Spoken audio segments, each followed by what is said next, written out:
Puji nama Tuhan, saya senang bisa menjumpai saudara di hari ini.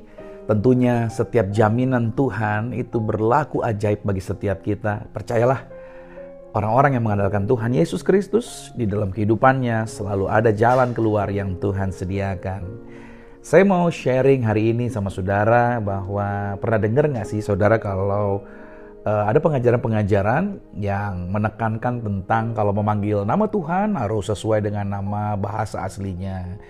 Atau kita menyebutnya dengan panggilan-panggilan seperti Yahweh, atau harus dengan Yeshua HaMashiach, atau mungkin dengan kata-kata Elohim atau Adonai. Kayaknya kalau memanggil nama Tuhan dengan sebutan bahasa Indonesia yaitu Yesus kayaknya kurang afdol atau kurang lengkap, kurang komplit kayak seperti itu gitu sebutannya.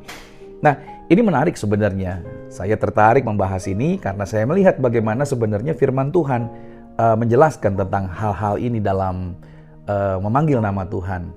Karena saya percaya Tuhan itu dikenal bukan cuman satu negara atau negara Israel saja, negara atau bangsa Yahudi saja, tetapi Tuhan itu Tuhan yang dikenal dalam segala bahasa tentunya. Nah, kalau kita baca di dalam Kisah Para Rasul pada pasal 2 tentang hari Pentakosta ya, dari ayat yang pertama sampai dengan ayat yang ke-11.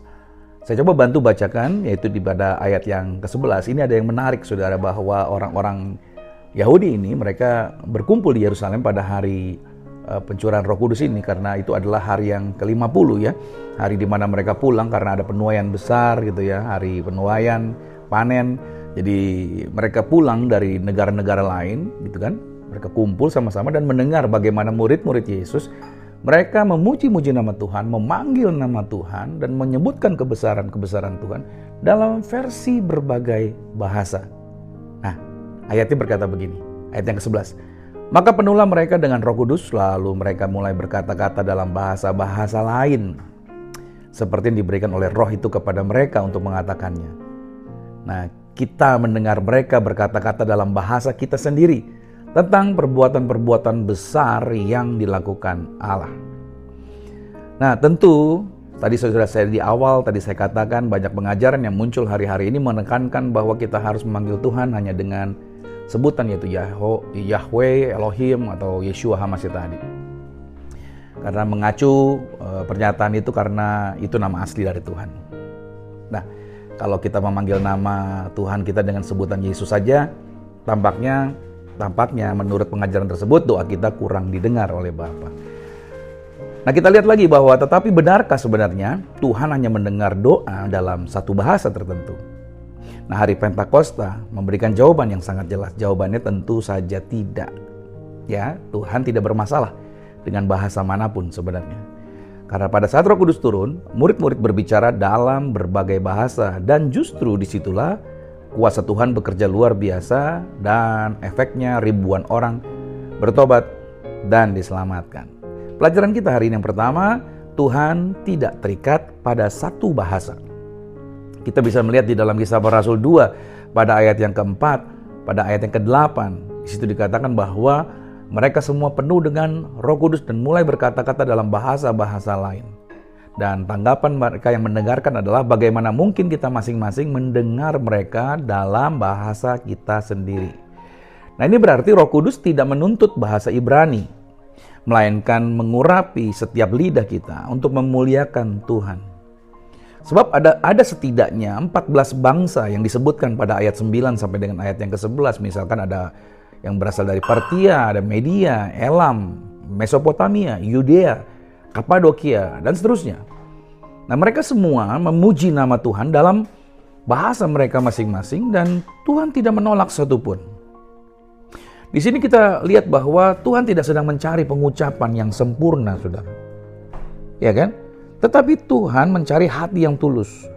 Tuhan tidak hanya mengerti bahasa Ibrani atau bahasa Yunani, Tuhan adalah pencipta segala bahasa.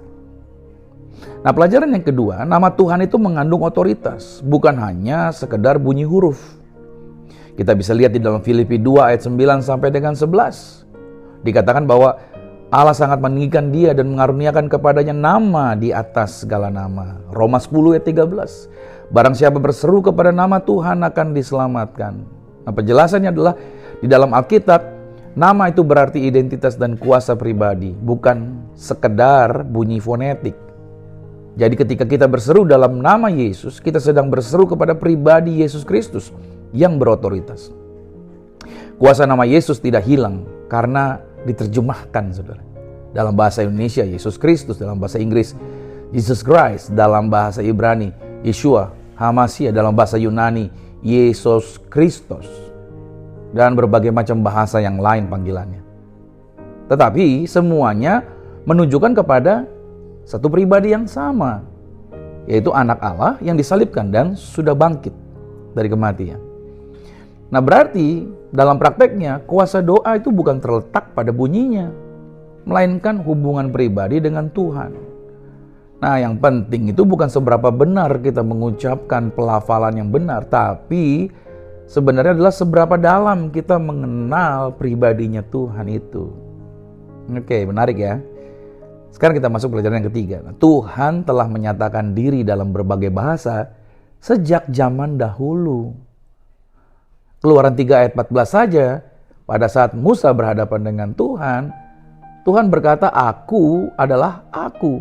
Tuhan tidak menyebutkan satu nama spesifik, tapi dia menyatakan dirinya sebagai pribadi yang hidup dan hadir.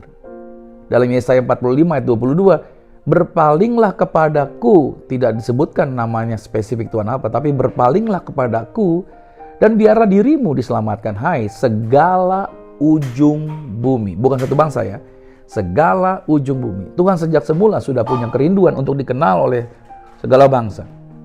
Maka ketika Injil diberitakan, itu artinya setiap bahasa menjadi alat untuk menyatakan kasih-Nya Tuhan.